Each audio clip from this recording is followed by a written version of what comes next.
어제 3.1절 대규모 집회, 광화문이 둘로 갈렸습니다. 우리 사회가 양분됐습니다. 그런데 주요 대선 주자들의 행보도 엇갈렸습니다. 저희가 준비한 첫 번째 돌직구 신문부터 공개합니다. 둘로 갈린 3.1절, 국민도 정치권도 갈래. 어제 밤 늦은 시간 동안 청와대로의 행진은 이어졌습니다. 이철호 기자가 밤늦게까지 취재했습니다. 광장에 먼저 모인 건 박근혜 대통령 탄핵에 반대하는 시민들이었습니다. 세계 역사에 동서고금의 유례가 없는 사기, 거짓, 졸속의 탄핵 소추였음을 깨끗이 증명했습니다. 태극기 집회 참가자들은 어제 처음으로 청와대와 헌법재판소 방면으로 거리 행진도 벌였습니다. 그런데 탄핵에 반대하는 한 50대 남성이 자신의 왼쪽 새끼손가락을 자에 안 채 나타나 병원으로 후송되는 돌출 행동으로 무리를 빚기도 했습니다. 빗속에서 진행된 박 대통령 탄핵 촛불 집회에는 3.1절을 맞은 참가자들이 한 손에는 촛불, 다른 손에는 태극기를 들고 나섰습니다. 다만 탄핵 반대 태극기 집회 인원과 구분하기 위해 세월호 노란 리본도 함께 달았습니다.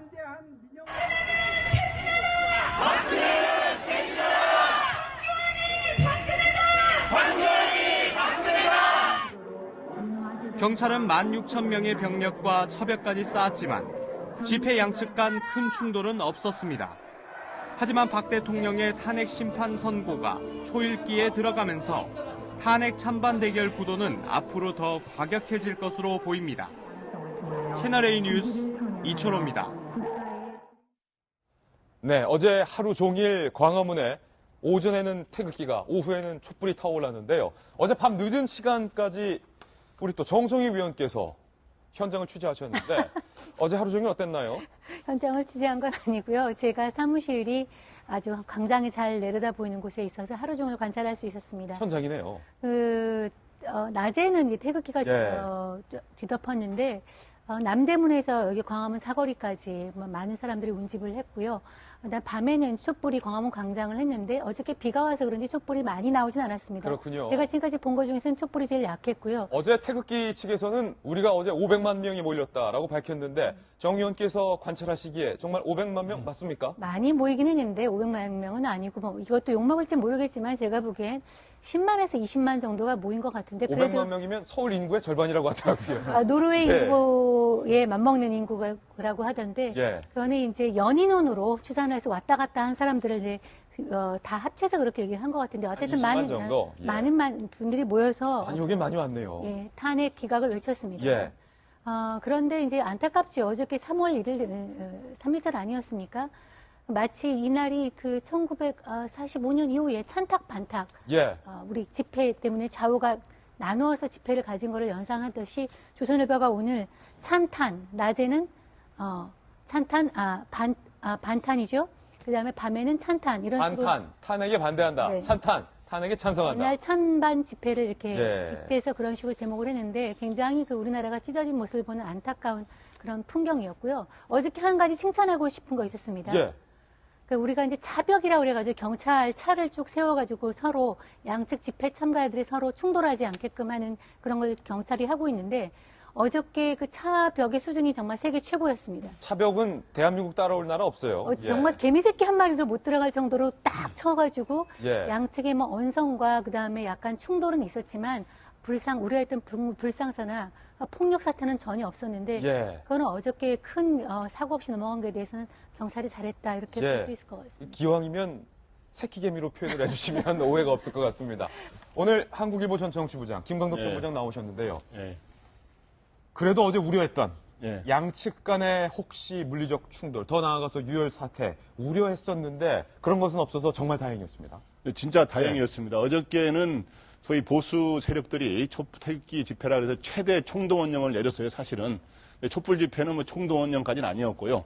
그래서 제가 어저께 현장에 마침 여기에 이제 방송도 하러 오고 또 취재도 할 겸 해가지고 오늘 두 선배급들이 현장 취재 열심히 하셨네요. 진짜 예. 어저께는 저 두 집회 장소를 왔다 갔다 제가 한번 해봤습니다. 네네. 그래서 숫자 규모도 한번 보려고 그랬고. 뭐 태극기도 들으셨습니까? 예, 태극기 들지는 않았죠. 아, 여기 3.1절이라. 예, 아, 그래서 예. 그런데 어떤 현상이었냐 하면 그 태극기 집회와 이 촛불 집회 사이에 완전히 저기 광화문을 디귿자 버스로 완전히 가로막아서 경찰이. 예, 예를 들어서 이제 누가 이제 태극기 집회 장소에서 누가 전철을 내렸다든가 버스를 내렸는데 예. 이 촛불 집회 장소로 들어가려면 예. 거의 들어가기 어려울 정도로 진짜 어. 촘촘하게 버스가 세워져 있어서 이 항의하는 시민들도 있더라고. 그 아니, 정도로. 김 부장은 어떻게 넘어가셨어요, 그럼? 그래서 저는 저 언론인입니다. 그래서 저 아시죠? 저 예. 신분증 보여주세요. 그래서 이렇게 해서 그 정도로 해야 들어갈 정도 상황이었으니까 예. 광화문 위에 실제로 길은 뚫려 있는 거기만 개방이 돼 있는 거고 그 정도로 이거 보면서 는 어떤 느낌이 드냐? 그 전에는 이 두 집회가 대한문과 광화문 중심으로 열릴 때는 네. 경찰 버스 차벽으로 한 400m 거리를 두지 않았습니까? 저는 그걸 보면서 아 이거는 진짜 강처럼 연결될 수 있는 게 아니라 메울 수 없는 대협곡이다라는 느낌을 받았었는데 어저께는 진짜 그 버스 세워진 게 건널 수 없는 벽이다. 예. 근데 이제 그런 느낌을 받았는데 다행히 어떻게 총도 운영에서 충돌이 우려가 됐는데 일부 사람들이 뭐 좀 격한 욕설을 하고 지나가다가 부딪히면 그런 경우는 있었습니다만은 그런 대규모 물리적인 충돌은 불상사는 없었다. 다행인데 이게 실제로 이 탄핵 심판 결정이 선고된 이후에도 이런 식으로 가야 되는 게 아닌가. 그래서 그러려면 대통령과 대선 주자들이 예. 나서야 된다. 나서야 된다. 실제 대통령까지 포함해서 승복을 약속하면서 그리고 국민들에게도 예. 자제를 호소하는 식으로 가야 된다. 이렇게 생각합니다. 그렇다면 어제 대선 주자들은 과연 어디에서 어떤 발언을 했을까요? 문재인 전 대표와 안희정 지사의 선택이 갈렸습니다. 그리고 안철수 전 대표의 선택도 갈렸습니다. 먼저 문재인 전 대표의 선택과 발언부터 들어보겠습니다. 박근혜 대통령과 국정농단 세력은 대한민국의 국격을 떨어뜨리고 대한민국을 한없이 부끄러운 나라로 만들었지만 우리 국민들이 대한민국을 자랑스러운 나라로 다시 만들어 주셨습니다. 이 촛불혁명이 유종의 미를 거두도록 또 시민혁명으로 완성될 수 있도록 모든 국민들께서 끝까지 마음을 함께 모아주시기를 당부드립니다. 이 역사 속에 김구도, 이승만도, 박정희도, 김대중도, 노무현도 있었습니다. 그들 모두가 대한민국입니다. 태극기는 우리나라의 상징입니다. 분열된 그런 상황에서의 상징으로 쓰이는 것은 옳지 않습니다. 오늘 같은 그런 모습들이 다시 재현되지 않도록 통합의 리더십이 절실해지고 있습니다.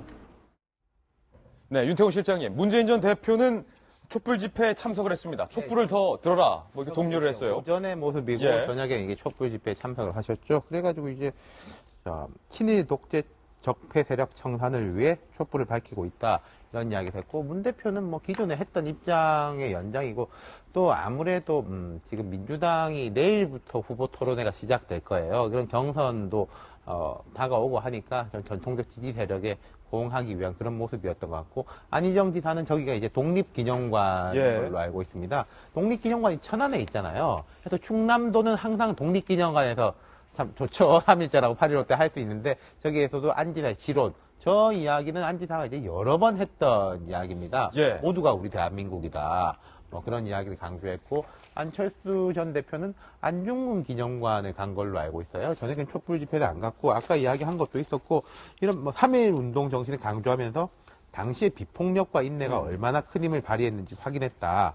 이 성과를 지켜나가자. 뭐 이런 식으로 이제 이야기를 했습니다. 다 제각각 자기가 했던 대로 한 거죠. 예. 그래도 문재인 전 대표와 안희정 지사의 어떤 엇갈린 선택이 조금 눈여겨볼 만한데 혹시 이승만 박정희도 우리의 역사다라는 발언이 문재인 전 대표 측이나 뭐 다른 경쟁자 측에서 선의 발언 이탄 아니냐 라고 얘기가 나올 수 있는 예. 측면이 굉장히 많고요. 안희정 지사 입장에서는 선택이 필요하다라는 생각이 들 겁니다. 지지율 이따 우리가 대선 상황에서 얘기하겠지만 지지율이 조금 빠지기 시작하면서 계속 빠지게 되는데 얼마 전까지만 하더라도 안희정 지사가 선의 발언 이후로 본인의 진정성에 대해서 얘기를 하는가 하더니 전통적 지지층이 빠질까봐 다시 진보적인 성향으로 조금 돌아서는 모습을 보였거든요. 예. 그러다 보니까 안희정 지사한테 기대했던 많은 사람들은 탄핵 정국 이후에 탄핵 심판이 다 마무리되고 나면 미래의 대한민국을 향해 나가는 방향에서 진보건 보수건 모두를 끌어안는 지도자를 꿈꾸는 사람들이 아마 안희정 지사에게 지지를 던졌을 겁니다. 근데 안희정 지사가 갑자기 모두를 끌어안는 게 아니라 다시 내 편 잡기를 돌아서는 모습을 보이니까 내가 생각했던 안희정이 아닌데라고 실망하는 사람들도 있었을 거거든요. 예. 그런 사람들을 위한 포석인지 아니면 3.1절을 기념해서 정말로 본인이 생각했던 소신대로 대통합의 대한민국을 위한 정신을 얘기하고 싶었던 건지 어쨌거나 어제 발언에서는 결국은 촛불 집회에 참석하지 않았다는 것, 또 때로는 태극기 집회에 참석하지 않은 이 모든 모습들에서 저는 굉장히 좀 긍정적인 모습을 볼 수 있었는데요. 예. 어저께 있었던 정치인들 중에 두 안이라고 할 수 있는 안희정 지사와 안철수 전 대표에 대해서는 저는 굉장히 응원해야 된다고 생각합니다. 투안은 예, 응원 받을 만하다. 왜냐하면 분명히 본인의 지지층을 결집하기 위해서 메시지를 던질 수 있었으나 지금 앞으로 보여질 수 있는 한 2주 기간 동안에는 대한민국이 일촉즉발의 상황 직전이기 때문에 헌재 심판을 굉장히 존중할 수 있도록 도와줘야 네. 되는 거고 특히나 유력한 대선 주자나 정치인들이 나서서 대한민국의 상황을 양극단으로 치닫게 만드는 부분들은 최대한 자제해야 되는 거거든요. 물론 왜 내 지지층을 결집시키기 위해 나가서 마이크 잡고 싶은 마음이 없겠습니까? 예. 그럼에도 불구하고 안희정 지사와 안철수 전 대표가 했던 선택에 대해서 저는 굉장히 존중하고 박수 쳐줘야 마땅하다고 생각합니다. 안철수 전 대표 워딩이 나왔는데 이 칼럼 촛불 집회 가고 싶겠죠. 그런데 예전에도 안철수 전 대표는 촛불 집회 안 갔어요. 국회의원으로서 국회에서 할 수 있는 일을 하겠다라고 해서 지지율이 좀 많이 떨어졌는데 이번에도 촛불 집회를 안 가면서 정치권이 헌재를 압박하는 건 바람직하지 않다. 이렇게 말했군요.